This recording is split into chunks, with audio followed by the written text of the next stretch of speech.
Thank you all for visiting my website. We're winding down the 60-day session, and it will probably run a little overtime. Our plan is to adjourn tomorrow and then go into about a week to 2 week recess and come back here and see if we can't wrap it up. As you know, it's been pretty controversial this session. Quite frankly, I've never seen so many controversial bills, and particularly these anti-abortion bills, which have been aimed directly at a segment of the population that seeks, medical assistance. And while we were successful in killing some of them, the ultrasound bill was passed and was signed by the governor. Now, we took out the most objectionable part, and it was that bill, as well as others, that have made us essentially, for the first time ever, the laughingstock of America. Much of the antics here have been put on Saturday Night Live and Jon Stewart and the Bill Maher show. So, like I said, we were successful in stopping a lot of it. The budget, however, was a whole nother story, and we think we may be working out an agreement with the Senate. But I want to go back and talk about some of these bills. There was one bill that would have prevented a woman from accessing the abortion process after 20 weeks, even though the Roe versus Wade clearly says that you can't ban it, you can only regulate it.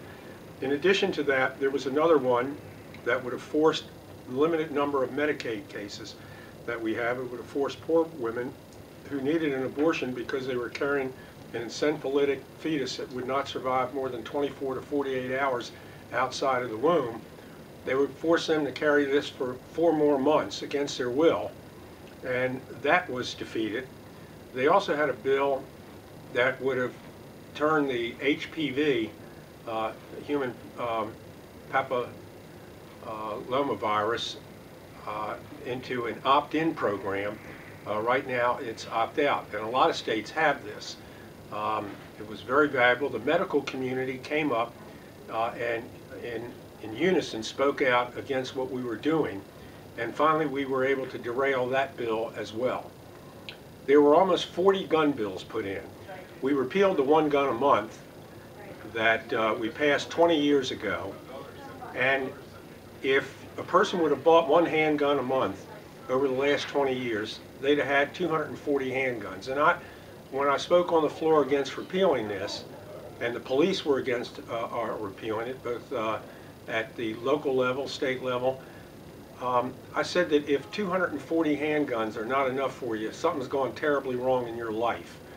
And so, as I said, there were 40 gun bills.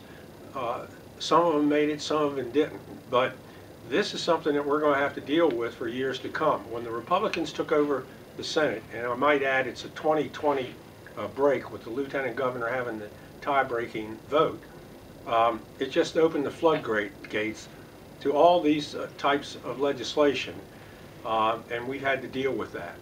So, as you can see, it's been a pretty controversial session, and quite frankly, the governor really hasn't been of any help.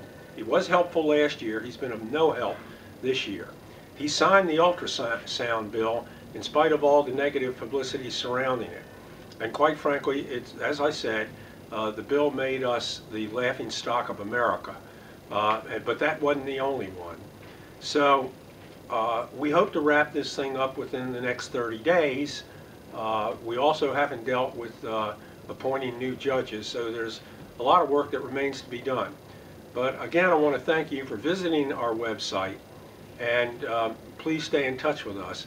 You can email me at vasenate35@AOL.com. That's vasenate35@AOL.com. And again, thank you for visiting my website.